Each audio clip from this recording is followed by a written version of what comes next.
तो देखिए जो पहला जो क्वेश्चन लिए हैं क्या है, 1848 के फ्रांसीसी क्रांति के कारण क्या थे, यानी कि सन 1848 ईस्वी में फ्रांस में एक क्रांति हुआ था, एक आंदोलन हुआ था, ठीक ना।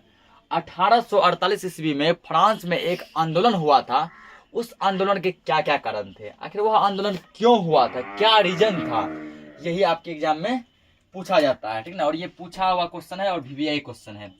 इस टाइप का क्वेश्चन आपके एग्जाम में 2 नंबर में पूछेगा। लिखेंगे यहाँ पे 1848 के फ्रांसीसी क्रांति के 1848 के फ्रांसीसी क्रांति के निम्नलिखित कारण थे। निम्नलिखित मतलब नीचे लिखा हुआ, ठीक ना। क्रांति के निम्नलिखित कारण थे,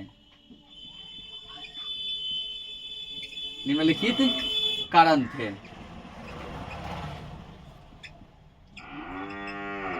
कारण थे, ठीक। अब पहला लिखेंगे, पहला क्या कारण था ना, निम्नलिखित यानी कि नीचे लिखा हुआ है, ठीक। तो जैसे पहला था मध्यम वर्ग का शासन पर प्रभाव। समझते हैं ये क्या है। पहला कारण था मध्यम वर्ग का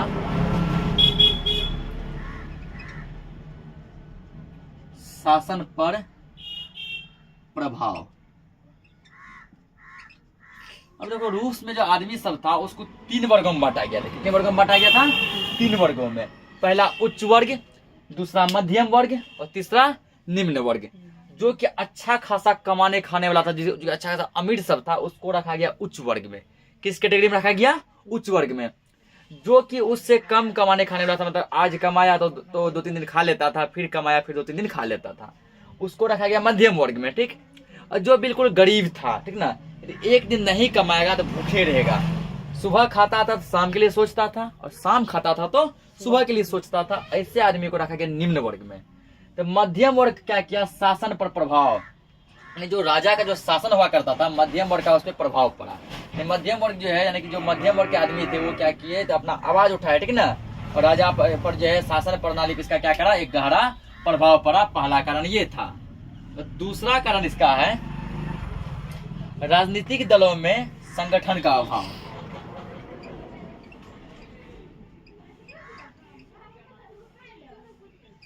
राजनीतिक दलों में संगठन का अभाव। संगठन का अभाव मतलब जो राजनीतिक जो दल था, जो नेता सब जो संगठन था, जो कमेटी था, ठीक ना। तो जो नेता सब थे उसमें आपस कोई भी मेल मिलाप नहीं था। सब आपस में क्या करते थे? एक दूसरे से लड़ते रहते थे, मारकाट करते रहते थे। वही दिया राजनीतिक दलों में संगठन का अभाव, ठीक है। जो नेता, जो लीडर सब थे ना, किसी भी 2 लीडर में, नेता में कोई मेल मिलाप नहीं था। सभी एक दूसरे से क्या करते थे?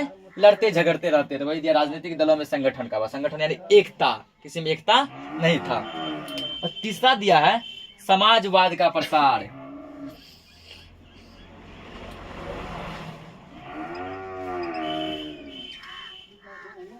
समाजवाद का प्रसार मतलब बाटे ना कि समाज के लोग सब क्या हो गए? जागरूक हो गए। समाज के लोग सब क्या हो गए? जागरूक हो गए। जागरूक हो गए, उसको अब सही गलत का एहसास होने लगा कि हमारे लिए क्या सही है, क्या गलत है। राजा महाराजा जो कर रहे हैं वो सही कर रहे हैं कि गलत कर रहे हैं। नेता सब जो हमारे लिए कर रहा है वो सही कर रहा है कि गलत कर रहा है। और वो लोग जागरूक हो गए, पूरा समाज का हर एक आदमी जागरूक हो गया। इसी का समाजवाद का प्रसार, पूरा समाज में प्रसार हो गया।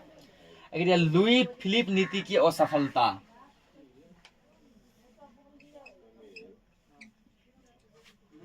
लुई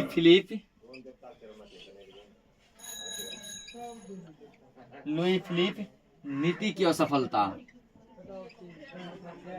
नीति की असफलता।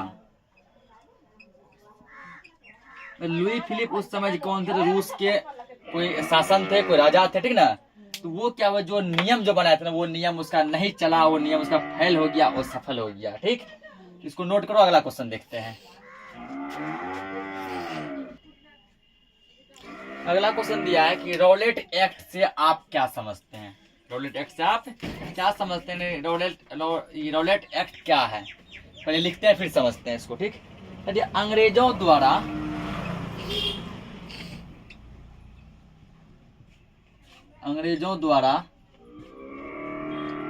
1919 ईस्वी में। ये ऑब्जेक्टिव में पूछ सकता है कि रॉलेट एक्ट कब पारित हुआ था, तो बोलना है 1919 ईस्वी में। कब पारित हुआ था? 1919 ईस्वी में। अंग्रेजों द्वारा 1919 ईस्वी में पारित किया गया एक ऐसा कानून,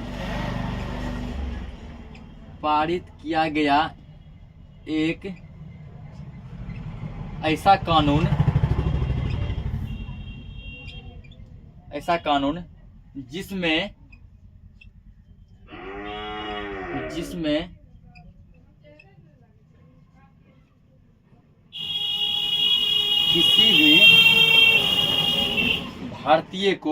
किसी भी भारतीय को, अदालत में मुकदमा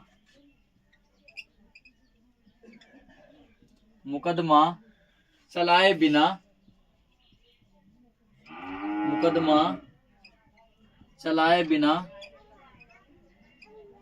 जेल में बंद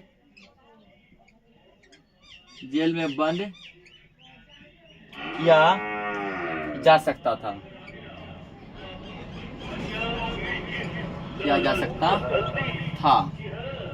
यही कानून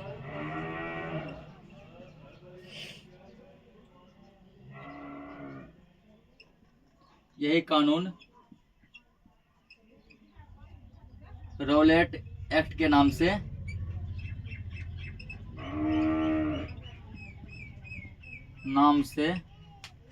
जाना जाता है।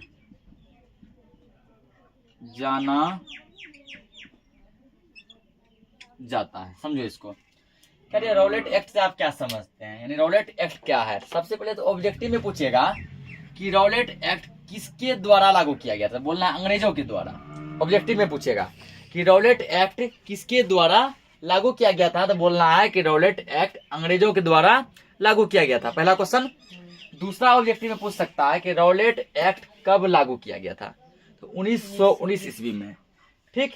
या लागू नहीं बोल के पारित बोलेगा कि रॉलेट एक्ट कब पारित किया गया था, क्या बोलना है? 1919 ईस्वी में पारित किया गया था, ठीक। आप समझिए क्या है क्या। तो अंग्रेज क्या किए थे ना, तो हमारे भारत में जो पहले अंग्रेजों का शासन था, हमारा भारत जो है 15 अगस्त 1947 को अंग्रेजों के चंगुल से क्या हुआ, आजाद हुआ, ठीक। तो हम लोग पहले गुलाम थे, किसका गुलाम थे? अंग्रेज का, उससे आजाद हुए। तो जब हम लोग अंग्रेज के गुलाम थे, ठीक ना, आजादी से पहले 1919 ईस्वी में क्या किया, तो अंग्रेज एक कानून लागू किया, ठीक। उसमें ये कानून लागू किया कि किसी भी भारतीय को, हम भारतवासी को, ठीक ना, बिना कोई गलती का जेल में बंद कर सकता है, केवल संदेह के आधार पर।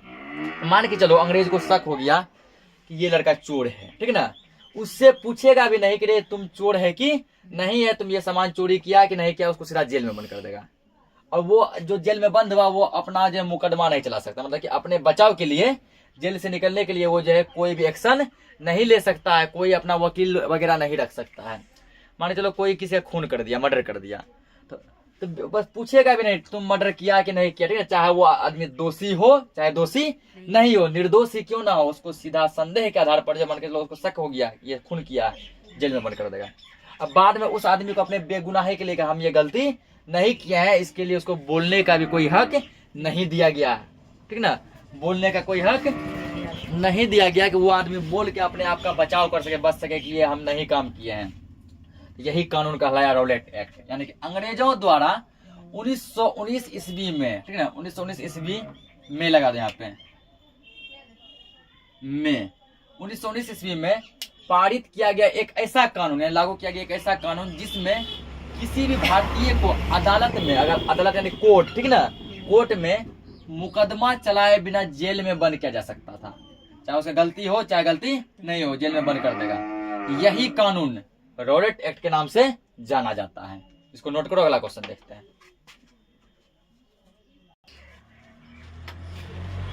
अगला क्वेश्चन दिया है 3 नंबर का, 18वीं शताब्दी में भारत के मुख्य उद्योग कौन कौन से थे, ठीक ना।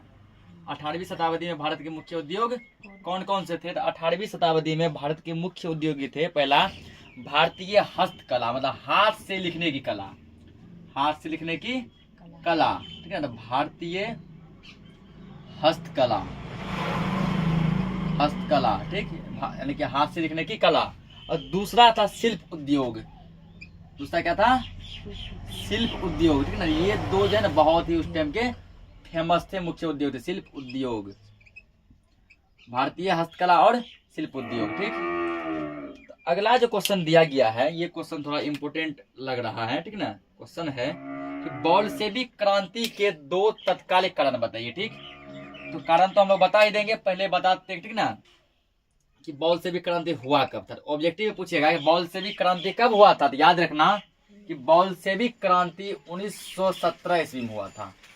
कब हुआ था? 1917 ईस्वी में। बोल्शेविक क्रांति कब हुआ था? 1917 ईस्वी में, ठीक। पूछेगा बोल्शेविक क्रांति कहाँ हुआ था, तो बोला रूस में। ऑब्जेक्टिव में से पूछ सकता है बोल्शेविक क्रांति कहाँ हुआ था? रूस में। और तीसरा ऑब्जेक्टिव पूछ सकता है कि बोल्शेविक क्रांति का दूसरा नाम क्या है। इसको हम लोग जो है ना रूसी क्रांति भी कहते हैं, क्योंकि कहाँ हुआ था? रूस में हुआ था। रूस में जब हुआ था इसीलिए इसको कहते हैं रूसी क्रांति। क्या कहते हैं? रूसी क्रांति। और इसका अगला भी नाम है, इसको कहते हैं, और हम लोग नवंबर की क्रांति। क्या कहते हैं? नवंबर की क्रांति। ये जो बोल्शेविक क्रांति हुआ था, ये नवंबर 1917 ईस्वी में हुआ था। कब हुआ था? 1917 के नवंबर महीना में। 1917 के नवंबर महीना में, इसलिए इसको नवंबर की क्रांति भी कहा जाता है। तो इसके 3 नाम हो गए। पहला बोल्शेविक क्रांति, दूसरा ये क्रांति कब हुआ था? नवंबर महीना में हुआ था, नवंबर की क्रांति। और तीसरा ये क्रांति कहाँ हुआ था? रूस में हुआ था, रूसी क्रांति, ठीक। तो तीनों में से किसी नाम से पूछेगा बोल्शेविक क्रांति कब हुआ था? 1917 ईस्वी में। नवंबर का क्रांति कब हुआ था? 1917 ईस्वी में। रूसी क्रांति कब हुआ था? 1917 ईस्वी में। या पूछेगा बोल्शेविक क्रांति कहाँ हुआ था? तो रूस में। कहाँ हुआ था? रूस में। तो ये सब हो गया ऑब्जेक्टिव के लिए, ठीक। इसी को बोल्शेविक क्रांति कहते हैं, इसी को रूसी क्रांति कहते हैं, इसी को नवंबर की क्रांति कहते हैं, जो कब हुआ था? 1917 ईस्वी में हुआ था। अब इसके होने के क्या कारण थे? बोल्शेविक क्रांति जो हुआ था उसके होने के क्या कारण थे? तो उनमें से कोई 2 कारण लिखना। कारण तो बहुत थे, लेकिन कितना कारण लिखना है? 2 कारण लिखना है। लिखेंगे कि इसके 2 कारण निम्न हैं, मतलब नीचे हैं। इसके 2 मुख्य कारण निम्न थे। ध्यान रहे, इस ऑब्जेक्टिव पूछता बोल्शेविक क्रांति कब हुआ था? याद रखना 1917 में। कहाँ हुआ था? रूस में। या रूसी क्रांति कब हुआ था? 1917 में। इसके 2 मुख्य कारण निम्न हैं। अब पहला लिखेंगे, निकोलस जार का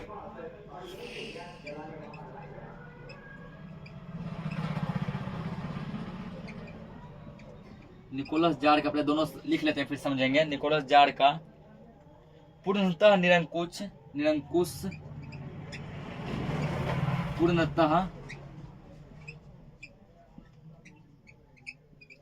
निरंकुश तथा स्वेच्छाचारी होना।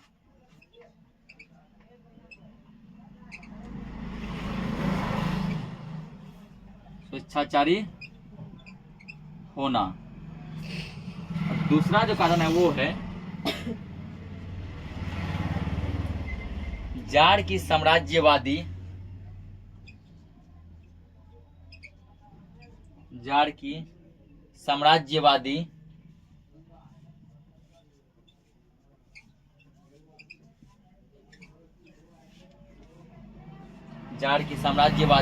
आकांक्षा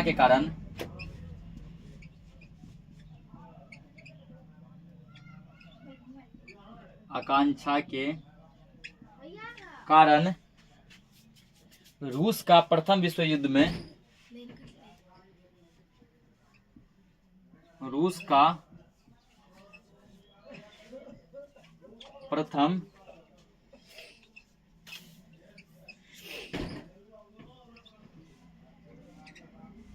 युद्ध में शामिल होना।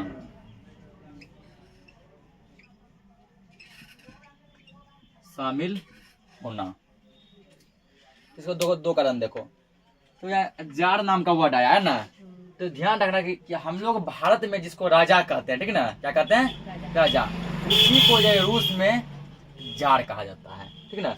रूस में राजा क्या कहते हैं? जार कहते हैं। और रानी को कहते हैं जारीना। रानी क्या कहते हैं? जारीना, ठीक है। रूस में रानी को क्या बोलते हैं? जारीना, और राजा क्या बोलते हैं? जार बोलते हैं, ठीक। तो जिस समय ये क्रांति हुआ था, कब हुआ था? 1917 में। उस समय जो रूस के जो राजा जो थे, उसको जार बोलते हैं, ठीक। तो रूस के जो राजा जो थे, रूस के जो जार थे, उसका नाम था, उस समय जो रूस के जो राजा थे उसका नाम था निकोलस। क्या नाम था? निकोलस, ठीक ना। जब ये क्रांति हुआ था 1917 में, तभी रूस के जार कौन थे? निकोलस, जारिन राजा। तो निकोलस जार का पूर्णतः निरंकुश तथा स्वेच्छाचारी होना, ये पूरा समझो आंख में करवाते लेके, ठीक ना, कान में करवाते लेके सब सूद गया, पूरा निरंकुश हो गया, कोई काम नहीं करता था, ठीक ना। कोई भी जनता के लिए काम धंधा नहीं करता था, स्वेच्छाचारी मतलब अपने मन का करता था। उसके मंत्री, महामंत्री, जनता कुछ भी कहते थे वो किसी का भी नहीं सुनता था, केवल अपने मन का करता था। स्वेच्छाचारी होना पहला ये कारण था। दूसरा है जार की साम्राज्यवादी आकांक्षा के कारण रूस का प्रथम विश्व युद्ध में शामिल होना। ये इतना ज्यादा आकांक्षा रखने लगे, ठीक ना, इतना अपना मनमानी करने लगे कि रूस अंत में जाके पहला विश्व युद्ध में शामिल हुआ। रूस कहाँ जाके समझा? प्रथम विश्व युद्ध में शामिल हुआ, ठीक। यहाँ विश्व युद्ध का चर्चा आया तो वो भी समझ लो। तो तुमको पूछेगा, ठीक ना, कि प्रथम विश्व युद्ध कब हुआ था? प्रथम विश्व युद्ध कब हुआ था? ध्यान रखना, प्रथम विश्व युद्ध हुआ था 1914 ईस्वी में। कब हुआ था? 1914 ईस्वी में, ठीक ना। पूछेगा कितने सालों तक चला था प्रथम विश्व युद्ध? 4 साल तक चला था, 1914 से लेकर 1918 तक। 1914 से लेकर 1918 तक। उसके बाद अभी तक में दुनिया में 2 विश्व युद्ध हुआ, प्रथम और द्वितीय।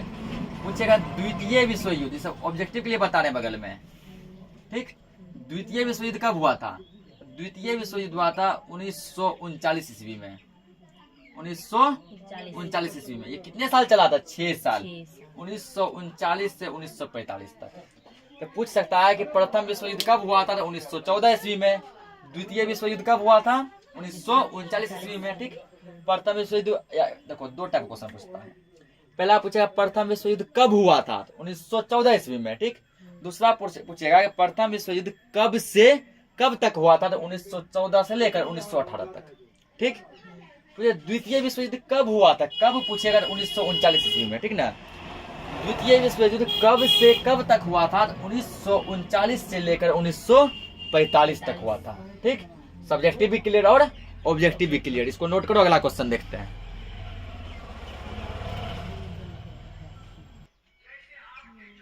चलिए, जर्मनी के एकीकरण की बाधाएं क्या थी? जर्मनी क्या देश है? जर्मनी क्या है? एक जैसे भारत देश है, रूस देश है, जर्मनी देश है। जैसे एकीकरण का मतलब होता है एक होना, ठीक ना।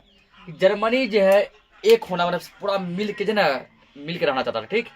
लेकिन उसमें कुछ बाधाएं थी, कुछ अड़चने थी, ठीक ना। वो अड़चने क्या थी? ऐसा क्या बाधा था, क्या अड़चन था कि जर्मनी एक जो है ना नहीं हो पा रहा था? वही जर्मनी के एकीकरण की बाधाएं क्या थी? यहाँ लिखेंगे जर्मनी के एकीकरण की बाधाएं, एकीकरण की बाधाएं निम्न थी या निम्नलिखित थी, ठीक ना। निम्न थी या निम्नलिखित थी। पहले सब पॉइंट लिख लेते हैं, फिर समझेंगे। पहला दिया है जर्मनी लगभग 300 छोटे छोटे राज्यों में, जर्मनी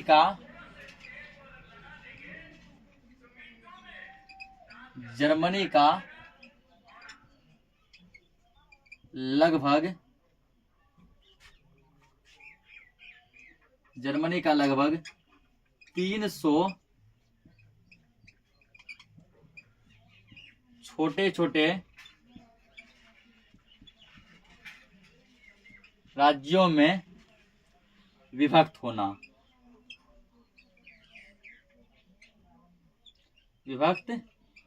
पहला पॉइंट ये है।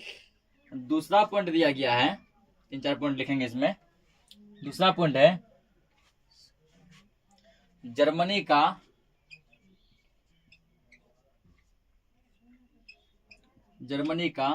भौगोलिक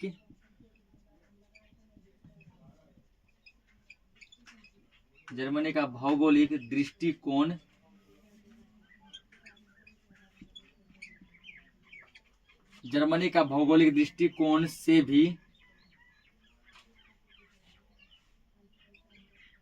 भी अलग होना।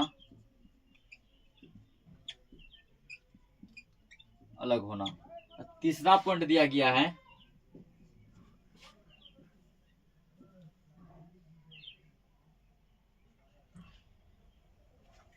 जर्मनी की समस्याओं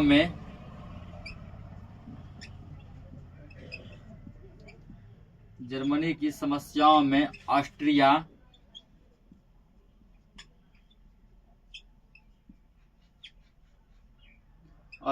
का हस्तक्षेप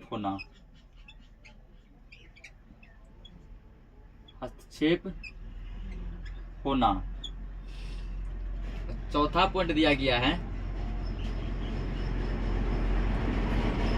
जर्मनी के अधिकांश राज्यों की सैनिक शक्ति कमजोर होना।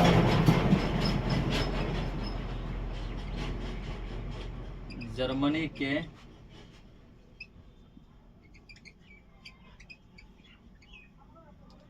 के अधिकांश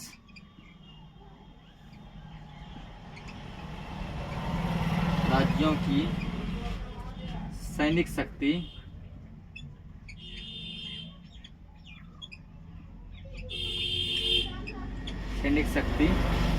कमजोर होना।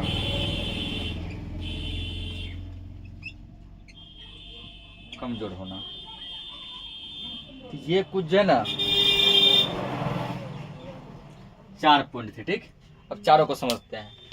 क्वेश्चन पहले हम लोग समझ चुके हैं जर्मनी के एकीकरण की बाधाएं क्या थी। मतलब जर्मनी जो है अलग अलग भागों में टूट चुका था, अब वो फिर से अब एक होना चाहता था, तो उसकी क्या बाधाएं थी, ठीक ना। देखो पहला पॉइंट, जर्मनी का लगभग 300 छोटे छोटे राज्यों में विभक्त होना। पहला बाधा ये था कि जर्मनी जो है 300 भागों में टूट चुका था। कितने भागों में टूट चुका था? 300 भागों में। जर्मनी एक बड़ा देश है, ठीक ना, जो कि 300 छोटे छोटे राज्यों में क्या हुआ था? टूट चुका था। विभक्त मतलब हुआ अलग होना, टूटना, ठीक। जर्मनी का भौगोलिक दृष्टिकोण से भी अलग होना। जर्मनी भौगोलिक दृष्टिकोण से भी क्या था? अलग था, ठीक। तीसरा पॉइंट, जर्मनी की समस्याओं में ऑस्ट्रिया का हस्तक्षेप होना। ऑस्ट्रिया क्या एक देश है? ऑस्ट्रिया क्या एक देश है? जब जर्मनी एक होना चाहता था, जब जर्मनी का ये 300 टूटा राज्य आपस में मिलना चाहता था, ठीक ना, जर्मनी जो 300 भागों में टूटा हुआ था, 300 भागों में जो अलग था, वो 300 भाग आपस में मिल के एक होना चाहता था, ठीक ना। तो ये बात ऑस्ट्रिया को बर्दाश्त नहीं हुआ। ये बात ऑस्ट्रिया को बर्दाश्त नहीं हुआ। और वो क्या करने लगा? हस्तक्षेप करने लगा, मतलब इसको रोकने के लिए पूरा प्रयास करने लगा। तीसरा कारण ये था। तो जर्मनी के अधिकांश राज्यों की सैनिक शक्ति कमजोर होना। ये छोटे छोटे जो राज्य थे, ठीक ना, इसमें जो सेना सब थे, वो सब पूरा इतना युद्ध किए, ठीक ना, वो थक चुके थे। क्या हुए थे? थक चुके थे। और सैनिक शक्ति यानी कि थक चुके थे, उसकी शक्ति जो है, पावर जो है, कमजोर हो चुका था। इसको नोट करो, अगला क्वेश्चन देखते हैं।